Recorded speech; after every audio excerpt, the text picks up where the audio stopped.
கேட்கறதெல்லாம் கடவுள் கொடுக்க மாட்டாரு அப்படின்னு நினைக்கிறோம்ல. ஆக்சுவலி நம்ம கேட்கறத அப்படியே கடவுள் கொடுத்துருவாரு. ஆனா அது கொடுத்ததுக்கு அப்புறம் கூட நம்ம டிசப்பாயின்மெண்ட் ஆகிற மாதிரி சில டைம் இல்ல, நிறைய டைம் ஆயிடும். இந்த கதையில எக்ஸ்பிளைன் பண்றேன். ஒரு காடுல 3 மரம், பெரிய மரம், அதுவும் பிரான்ச் எல்லாம் இல்லாம அப்படியே ஸ்ட்ரெயிட்டா உலக்க மாதிரி, ஆனா நல்ல பெரிய உலக்க மாதிரி மரம். அது மெச்சூர் ஆயிடுச்சு. நெக்ஸ்ட் அந்த வெட்டுற ஸ்டேஜுக்கு வந்துருச்சு. அந்த 3 மரமும் என்ன ஆகணும் அப்படின்னு பேசிக்கிறதுங்களாம்.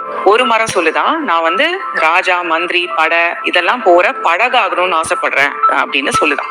அடுத்த மரம் சொல்லுதான், நான் ராணி வச்சிருக்கிற வைரம், வைடூரியம், அந்த ப்ரெஷியஸ் ஜுவல்ஸ் அதெல்லாம் வைக்கிற ஒரு ட்ரெஷர் செஸ்ட் ஆவேன் அப்படின்னு சொல்லுதான்.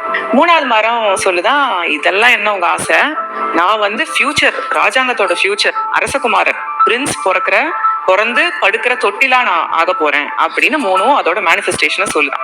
அன்னைக்கு சாயந்தரமே ஒரு உட்கட்டரும் அவரோட பையனும் பார்த்துட்டு, டே என்ன மரண்டா இது 3ம், ஒரு மரத்தை வெட்டினா ஒரு வருஷத்துக்கு நம்ம விறகுக்கு ஆளாச்சுன்னு சொல்லிட்டு 3 மரத்தையும் வெட்டி சந்தோஷமா எடுத்துட்டு போறாங்க. வீட்டுக்கு போன உடனே அந்த பையனோட வைஃப், அப்பதான் கல்யாணம் ஆகி அவங்க பிரெக்னெண்டா இருப்பாங்க. பிறக்க போற குழந்தைக்கு எனக்கு இந்த மரத்துல ஒரு தொட்டில் பண்ணி கொடுங்க அப்படின்னு கேக்குறாங்க. சரின்னு சொல்லிட்டு ஒரு மரத்தை அதுக்கு யூஸ் பண்ணிக்கிறாங்க. அந்த உட்கட்டோட வைஃப் இப்ப மருமகளுக்கு கேட்ட உடனே தொட்டில் பண்ணி கொடுத்துட்டீங்க, நான் எவ்வளவு நாளா ஒரு பீரோ கேட்டுட்டு இருக்கேன், ஏதோ என்னோட வீட்டுல இருந்து போட்ட நகை, கொஞ்சம் நகை, இந்த புடவை எல்லாம் வைக்கிறதுக்கு இவ்வளவு நாளா நீங்க பண்ணவே இல்லைன்னு சண்டை போடும்போது எதுக்குடா வம்புன்னு சொல்லிட்டு அந்த வைஃபுக்கு ஒரு டப்பா பண்ணி கொடுத்துடுறாரு அந்த மரத்துல. அப்புறம் அந்த பையன் சொல்லுவாங்க, அப்பா நம்ம இந்த கிராமத்துல, இந்த ஊர்ல நம்ம வைக்கிறத விட ஆறு கடந்து போய் அங்க பெரிய ஊர் இருக்கு, அங்க போய் வித்தா நமக்கு லாபம் நிறைய வரும்னு. ஆமாண்டா மகனே, நீ சொல்றது கரெக்ட்னு சொல்லி ஒரு சின்ன படகு பண்ணிடுறாங்க. ஒரு நாள் நைட் என்ன ஆகுது, திடீர்னு மழையில தட்டுறாங்க யாரும். போய் பார்த்தா அந்த ஊரு ராஜா, அவங்க மனைவி, குழந்தை, மினிஸ்டர், அப்புறம் கூட பாதுகாக்கிறதுக்கு 2 பேர் எல்லாம் நிக்கிறாங்க. என்னன்னா எதிரி நாடு படை சூழ்ந்துருச்சு. அவங்க தப்பிக்கிறது முடியாததுனால பக்கத்துல இருக்கிற நேபரிங் நாட்டுக்கு போய் ஹெல்ப் கேட்கணும். நானும் மந்திரி எல்லாம் போயிட்டு வந்துடுறேன், என்னோட ராணி குழந்தை இன்னைக்கு நைட் இங்க இருக்கட்டும்னு ஹெல்ப் கேட்கிறாரு ராஜா.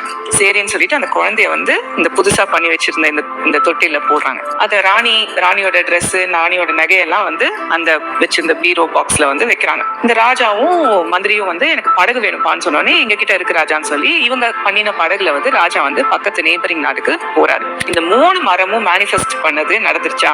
ஆனா அவங்க நினைச்சது வேற மாதிரி, நடந்தது வேற மாதிரி. நம்மளாம் என்ன பண்றோம் தெரியுமா, கடவுளுக்கே கன்சல்டன்ட். எது எப்ப நடக்கணும், எப்படி நடக்கணும், எந்த வழியா நடக்கணும் அப்படிங்கறத எல்லாத்தையும் நம்ம பிரேயருங்கிற ஒரு ரிப்போர்ட் மாதிரி கடவுள்கிட்ட கொடுத்து அது நடக்கணும்னு எதிர்பார்க்கிறோம்.